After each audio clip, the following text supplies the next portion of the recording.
So another objection, we tried all age worship and nobody was happy. Yeah, common again. And I think that comes from the space of what it is that you're trying to do when you try to think of all age worship.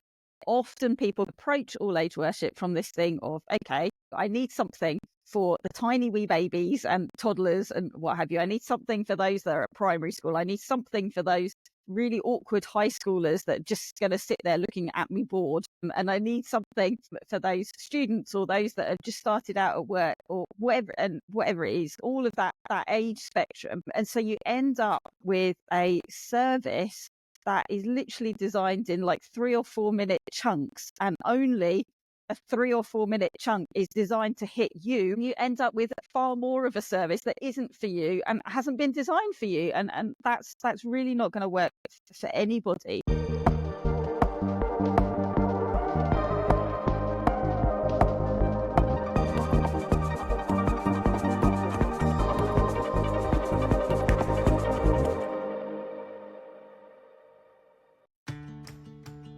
When you're exploring intergenerational ministry, it's normal to have objections and concerns. It can feel like a big shift and call into question all the good things that you've done before in church ministry. Was God not in that? Will this really work? Will it upset people? Is it biblical? These might be your questions or reservations and objections raised by people in your congregation. I'm Melanie Cave, Managing Director of Roots, and today on the podcast I'm sitting down with Suzi Farrant, author of Being an Intergenerational Church and Young People and Young Adults Development Worker for the Church of Scotland.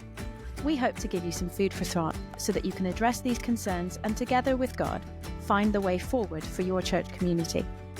Thanks for joining us on the Roots for Churches podcast, Season 2 in collaboration with Intergenerate UK. Here we go. Hello Suzi, welcome to the Roots for Churches podcast. It's great to have you here. Well, thank you for having me. It's great to be here. Today we want to talk about intergenerational ministry and address some of the objections that some people might have. So whether you're listening and you're already a keen intergenerational ministry fan and you just want to have some language to be able to explain better to somebody else, or maybe you've been pestered by somebody to listen to this podcast because they think something like this should happen in your church and you're just not sure. So hopefully, throughout the course of our conversation, Suzi and I will be able to address some of these common objections to intergenerational ministry and address some of those fears or anxieties and give you some good ideas going forward. We can but hope. So here we go. Suzi, maybe let's just backtrack a little bit, give people some of your credentials. So you are children, youth, young adults for Church of Scotland. You've got a big, extensive job title. Yeah, so job title is Young People and Young Adults Development Worker for the Church of Scotland. So I'm very much working across the whole of the Church of Scotland, trying to encourage and support them in what they do around young people, young adults, and some of that has morphed into also what they do around children and now within the intergenerational space. And you've been on a journey in terms of understanding intergenerational ministry. So you obviously didn't start out thinking intergenerational was a great idea. Tell us a bit about that journey.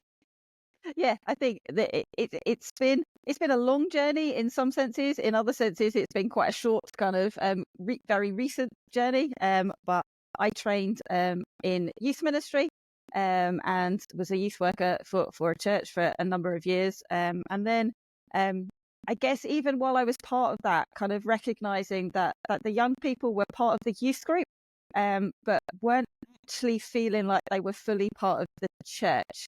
And you see somebody who'd been really faithful at the youth group and then they'd hit 18 and they'd potentially move away to university or what have you. And then you'd never see them in church again and they wouldn't get plugged in to a church where they were at university or what have you. So it's like that their identity and belonging was with the youth group rather than with the church. And I was like, that doesn't seem to me to be right.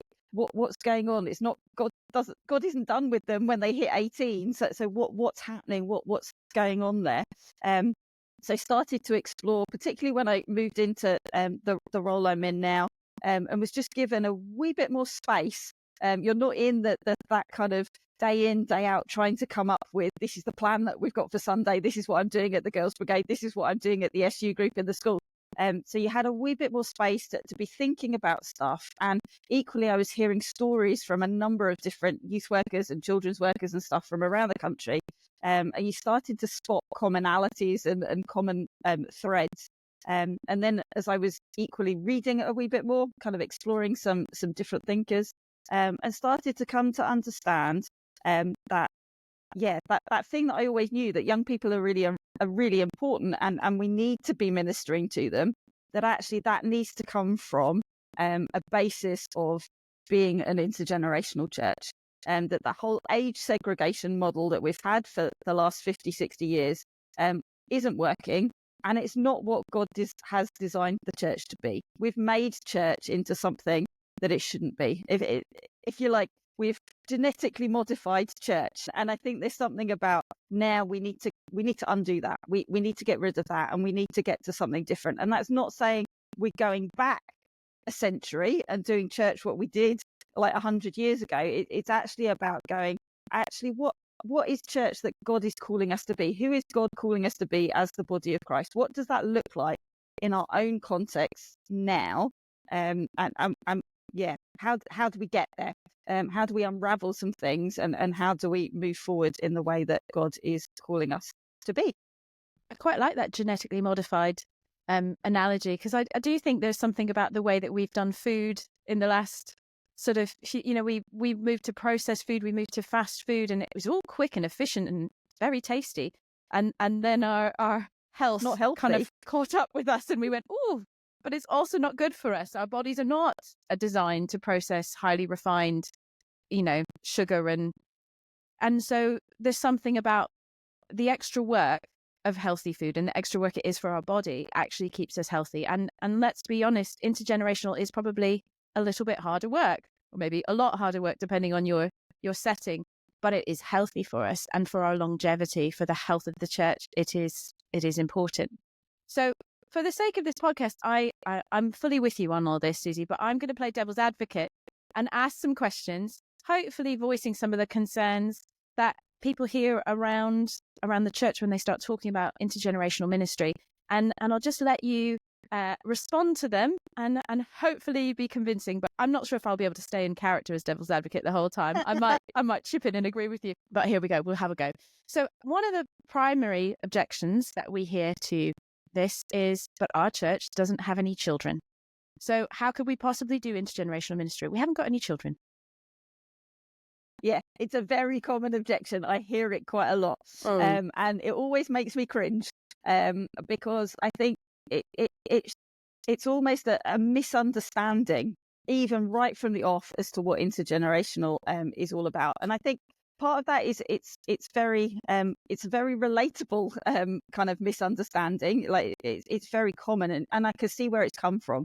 And I think it's come from this place where a lot of the people that have been advocating for intergenerational church have come from the children or youth ministry space, because we're the ones that have done this kind of looking at the church, and we've recognised things aren't potentially working as they maybe could be. We're not giving our children and young people the best that we can. We're not being the church that God has potentially called us to be, and in the way that is. So you can see why people are then thinking this is the answer to the lack of children and young people in the church, to the declining numbers of children and young people.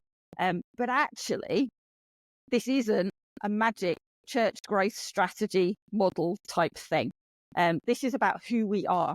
It's not the magic silver bullet. This is about our identity and who we are as the body of Christ.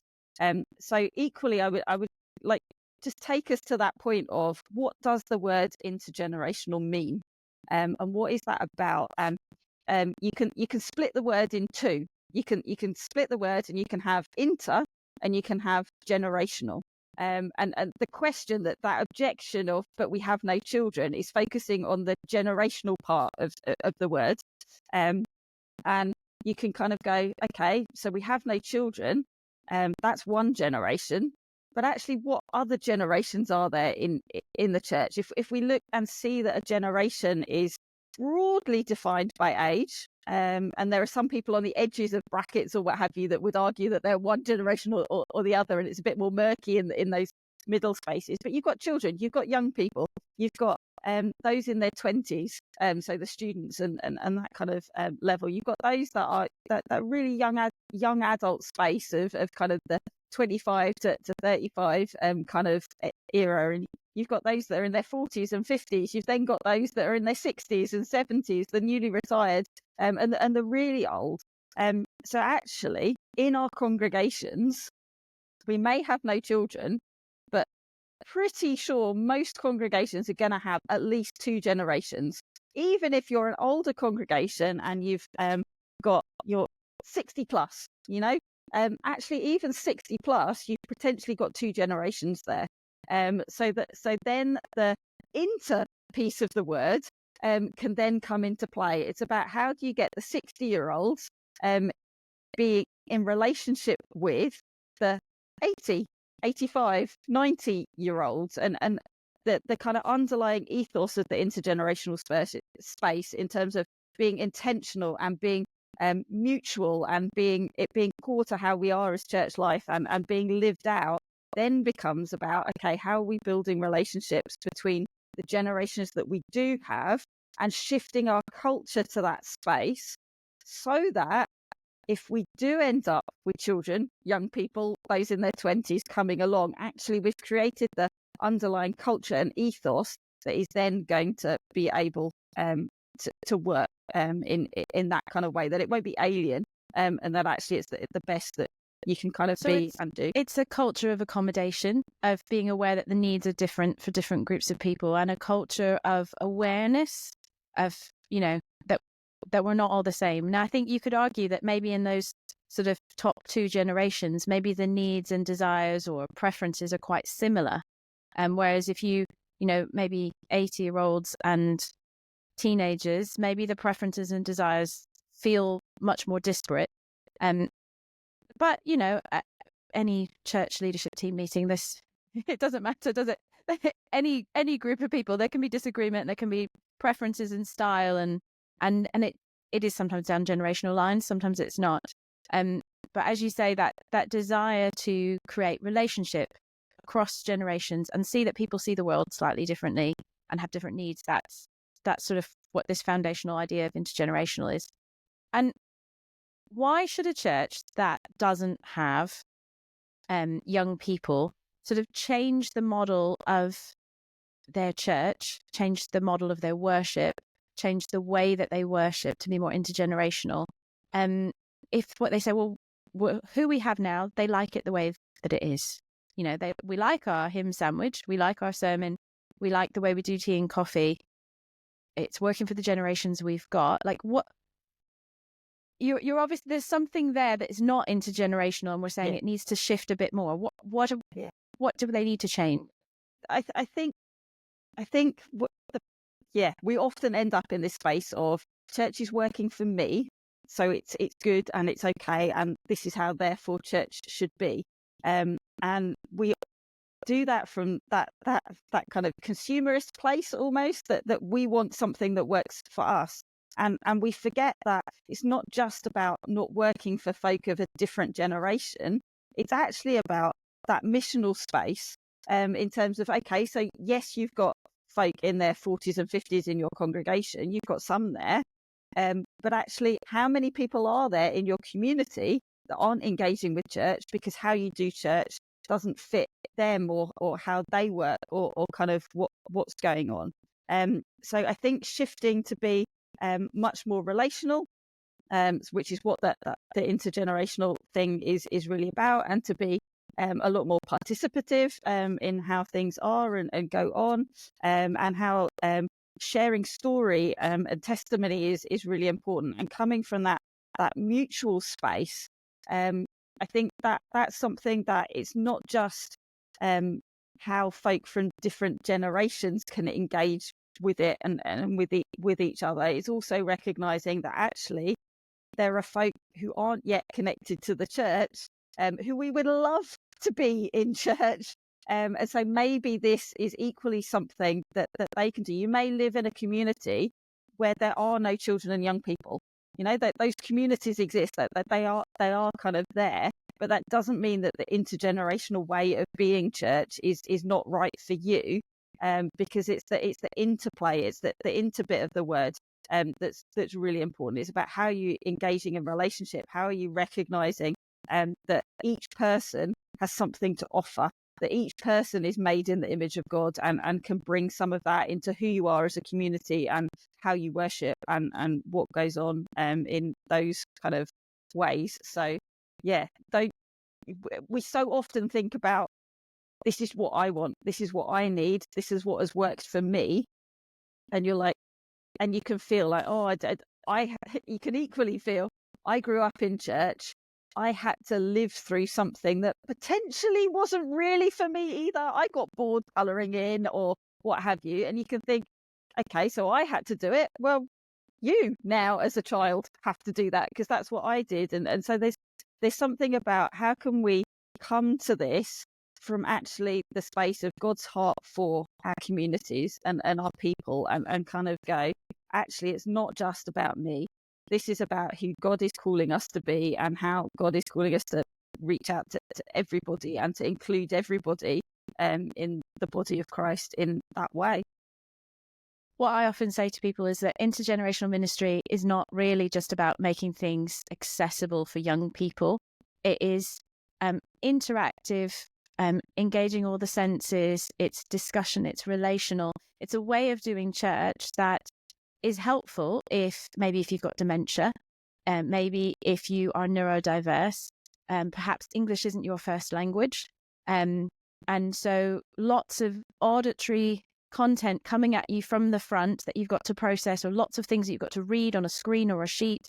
It's very verbal. It's very one particular learning style.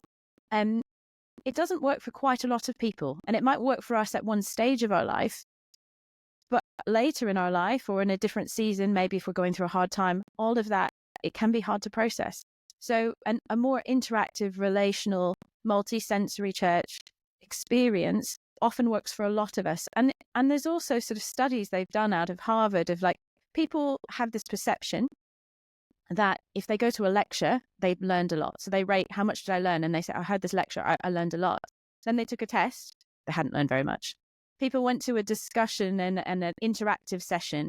They said, how much did you learn? Oh, I didn't learn very much. They took a test. They'd learned a lot. So our perception of what we learn is that sitting in a pew, hearing a really good sermon is really helping us.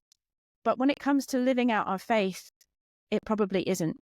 But again, our perception of how we learn is not as accurate as what we've actually learned. And so intergenerational, that interactive model, is more effective in sort of spiritual formation, in discipleship. But we have to combat our sort of mental prejudice of this is what church should look like, or this is what learning should look like.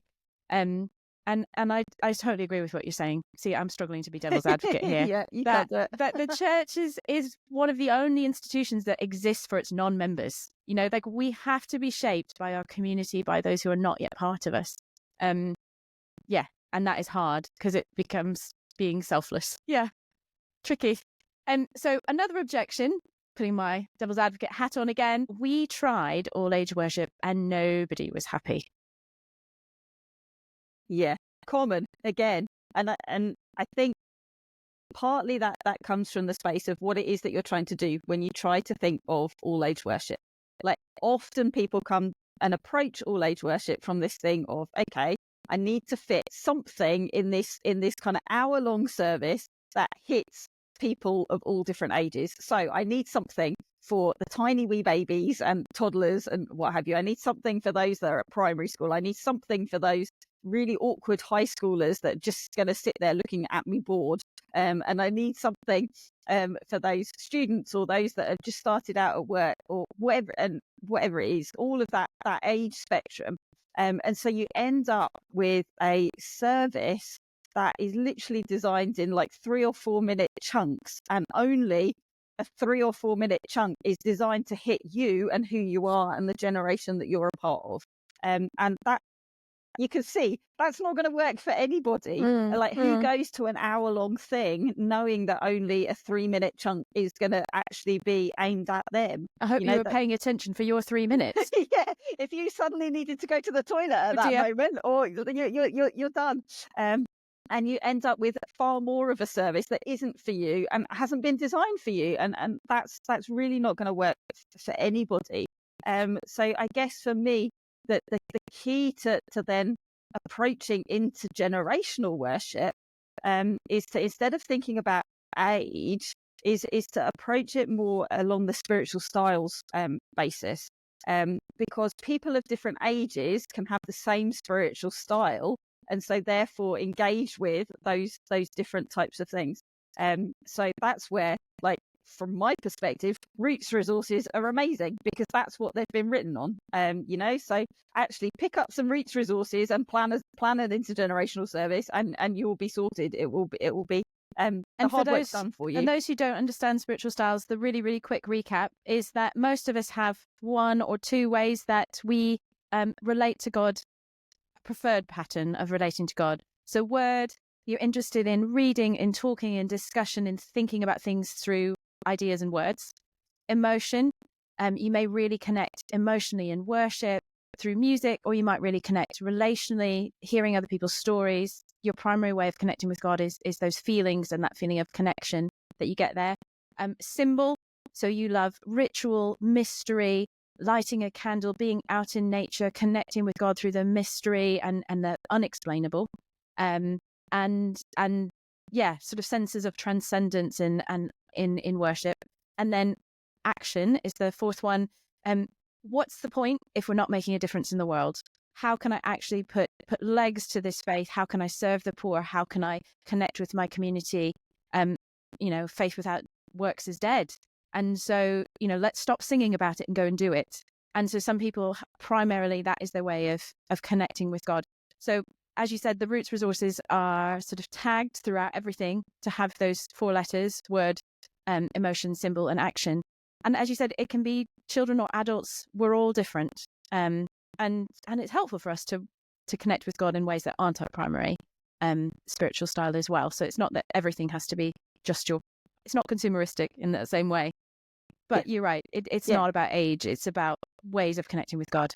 Yeah, brilliant. And it's as you experience something that's potentially slightly different to your own preferred style, actually you can still learn something of God through that.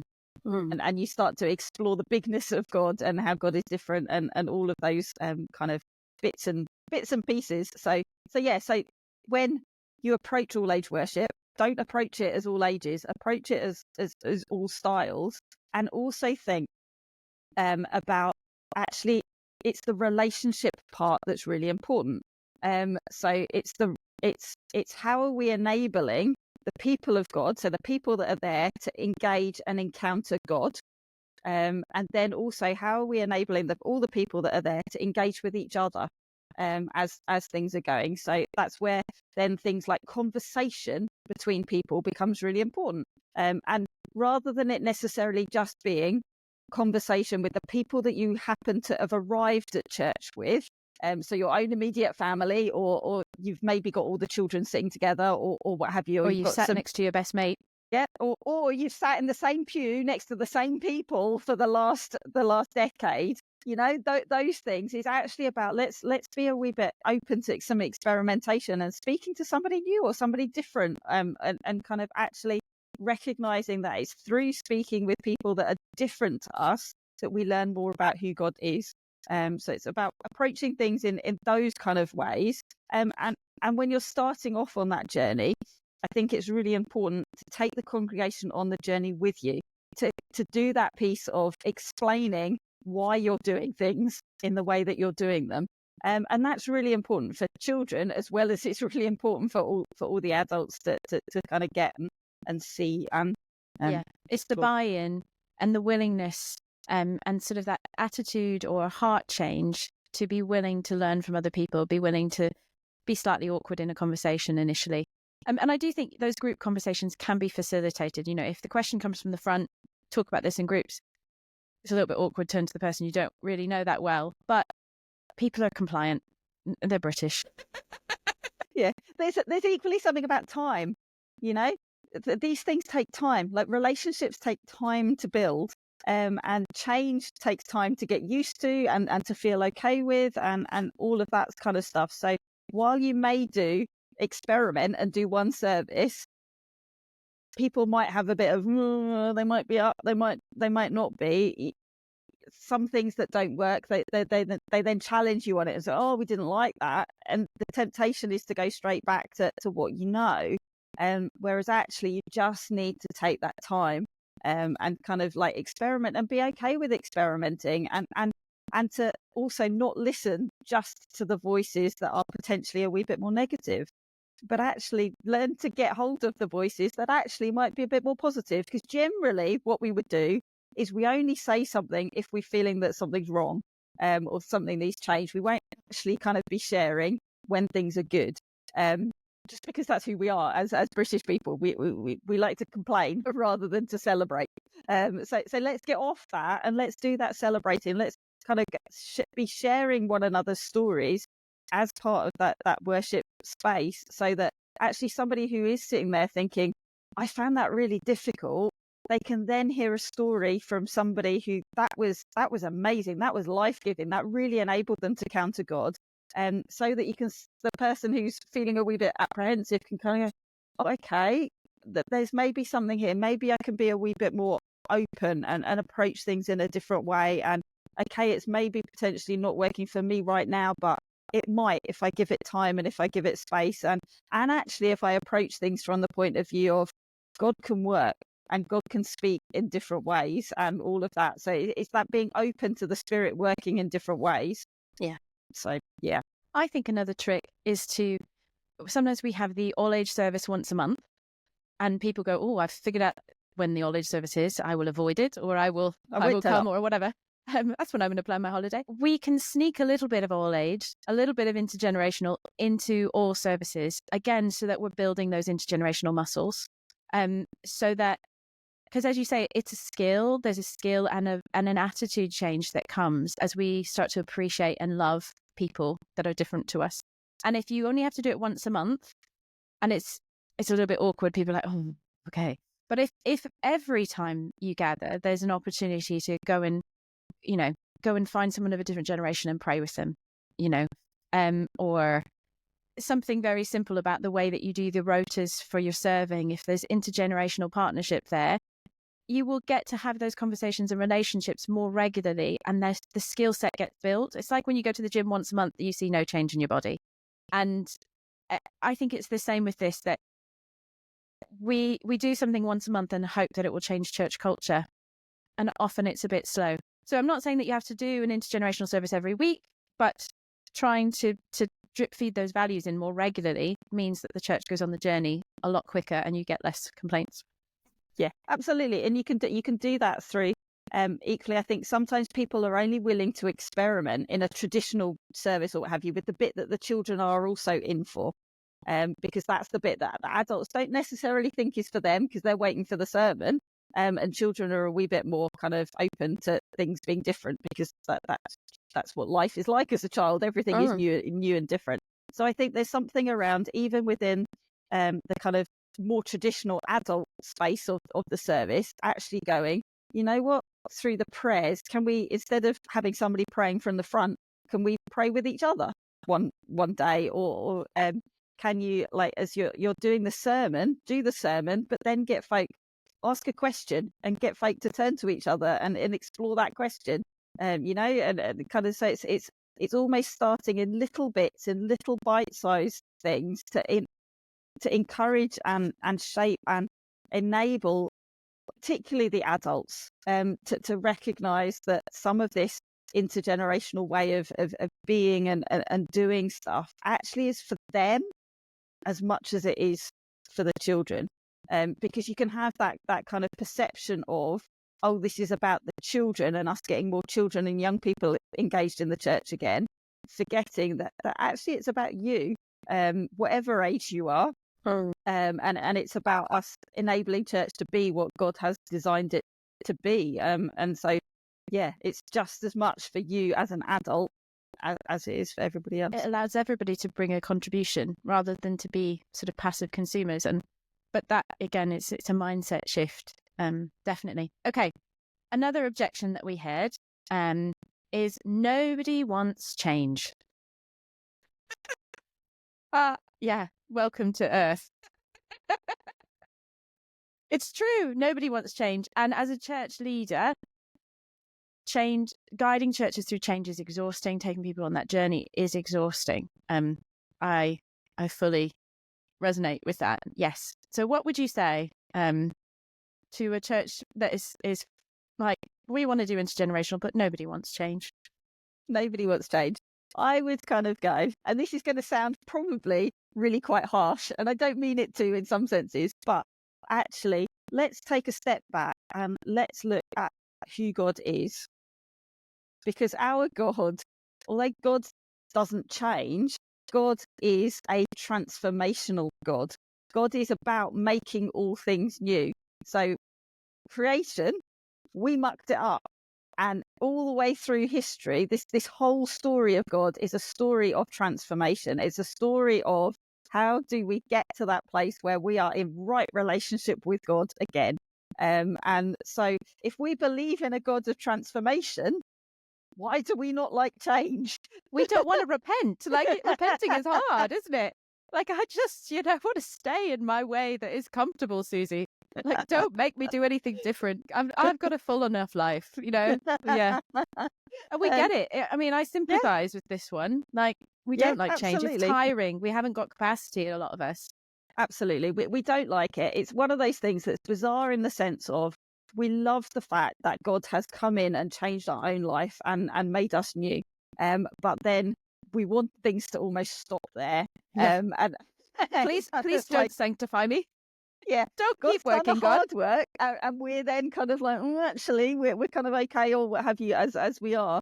And so there's equally that piece of, we don't like change, but maybe there's that thing of, it's God that can change us, and that God that can help us change. So there's something about, are we praying for God to help us change? Are we actually willing to make that step and to go, okay, it's not all about us. Actually, this is about you, God. So you've got to do this like with us. We can't do it all on our own, because we know it's hard. But if you get to that place of recognizing that it's actually important, and this is the way God's calling, and like Jesus said, come and follow me. Like, that was not an easy call to do. Take up your cross. That doesn't sound easy, does it? None of it is easy. No. None of it is easy, and none of us like change, in that sense. But does that mean we shouldn't do it? Does that mean that God isn't calling us to something difficult? And like, no, actually, God is calling us to something difficult, but God isn't leaving us to do that on our own. God is going to equip us, and give us the gifts and the skills and all of that we need. And God is transforming things at the same time as we're trying to, let's join in with that transformation. That's a way better space to be in, rather than I'm going, God's wanting me to go there, but I'm just not willing. And I find when we talk about change, that it can make a big difference which direction you're facing. If you're looking back at everything that you're going to lose, it's heartbreaking. It's a grief. If you are looking forward and you can see the good thing that is coming, change is exciting. And I think most of us have a preference. Some of us are very forward-looking people, that we live in the future. Some of us love remembering with nostalgia and rose-tinted glasses how amazing it was in the past. And I'm not saying, you sometimes can't help your default setting if you're forward or history-facing.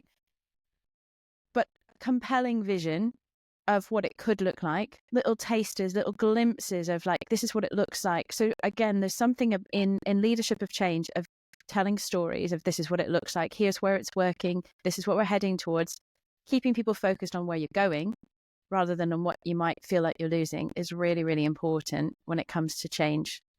Because people don't want to give up the good that they've got, the bird in the hand for two in the bush. People don't. So This is the challenge of leadership. There's probably another whole podcast on leading through change, but not today. My last objection is that will this work?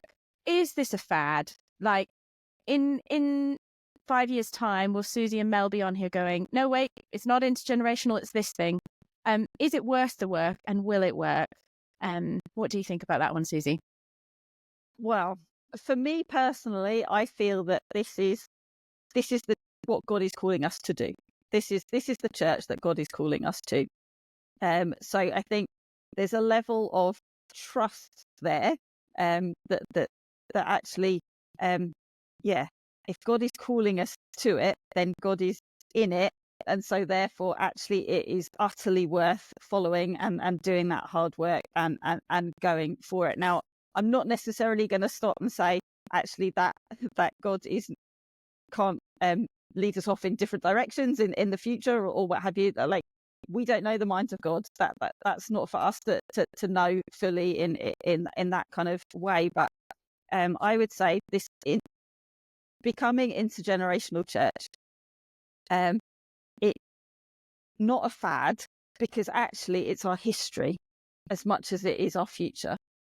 So when the church was born and created, it was intergenerational.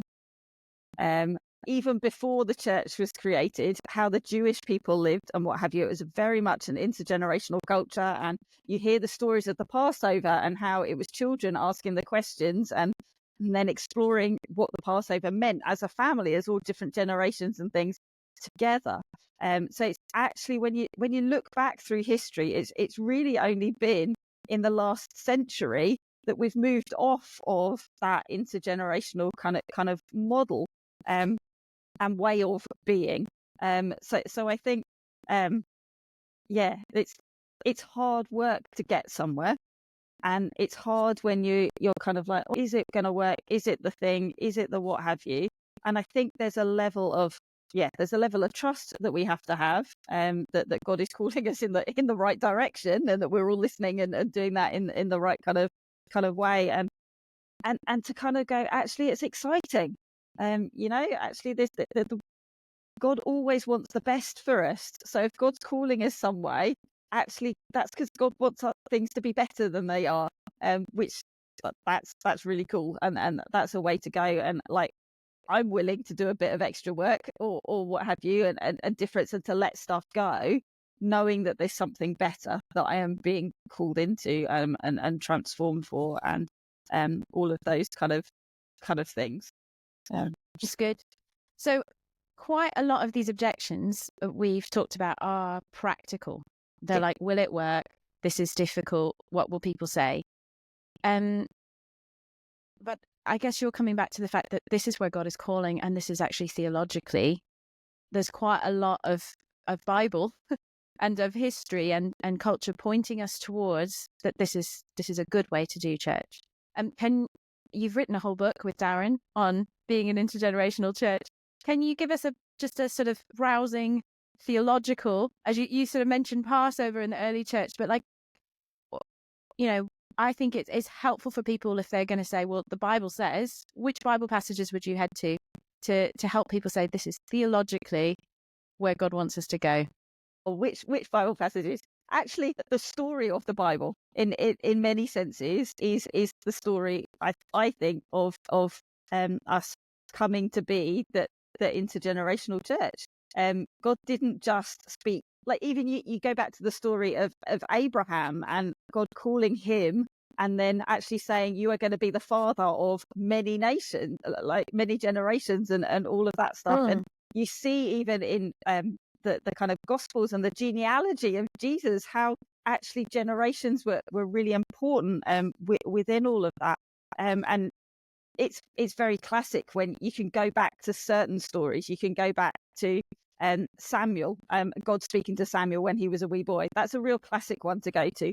Or when Jesus brought said, let the little children come to me. That kind of one. They're really classic ones that people can use. But if you delve into some of the stories of the early church and see the interactions that are kind of going on there, you see Peter and Paul engaging with children as well, and it was those kind of intergenerational gatherings, because churches happened in people's homes, and that was how kind of things were. So you could go to any which way of the Bible, bit of the Bible, I think, and find, if you're looking for it, you can find it. I think the issue has often been that we don't look for it, because what we're doing is we're so concerned with, how can I run this group or this service on this day? And so we do approach everything practically, because we're like, what resource can we use that's going to make things easier for us, because I don't have the time to think about it, or kind of what have you, rather than going, actually, what's our theology around all of this? How does what we think of God affect then what we do as church, and how does who we think we are called to be affects what we do? How does, do we believe that God has created each of us as humans, each of us made in the image of God? What does that mean? What does that look like? And if God has made us all in the image of God, we are all human, no matter what our age. So therefore, we can, actually, that whole intergenerational piece can kind of come in. And then, if we're all human, and God has freely given his spirit, he's freely given it and is available to people of all ages. So therefore, what does that mean about how we do stuff? So I think a lot of this is, can we approach things theologically rather than practically? Please, that's what God calls us to do. And when we do come from that perspective, we kind of end up at different answers than the practical questions often. So it's about taking time to explore and kind of look at all of that, and asking the right questions. So rather than the what questions, let's start with the who and the why questions, because they'll lead us down a different path. That's really helpful, Suzi. Thank you. Lots to chew on, and hopefully we've addressed some of the objections. I'm sure there are others out there.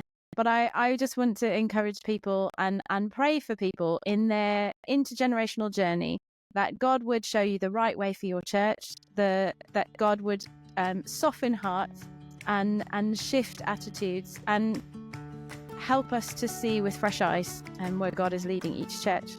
So thank you, Suzi. Thank you for what you're doing and what you bring, and see you at an Intergenerate webinar soon. Thank you. Intergenerate UK is a network for people exploring intergenerational ministry. Head to our website, intergenerateuk.org, to find out more about webinars, networking opportunities, and resources to help you on your journey. I would encourage you to check out Suzi's fantastic article in Roots Worship Together, issue 136. You can find it online at rootsforchurches.com. And pick up a copy of Suzi's book, Being an Intergenerational Church. Roots produce a huge spread of resources to help you lead a great church, whether it's intergenerational services or children's and youth groups. We offer dramas and creative, interactive ideas for intergenerational services.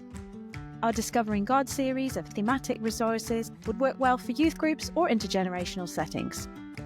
We offer weekly children's and youth sessions, perfect for Sundays, midweek or after school, and there are loads of articles on leadership, intergenerational ministry, worship leading and theology. It's a lot, and all for a great value annual subscription that will save you and your church loads of time and money. Check out our latest resources, flip through the archive, take out a free trial.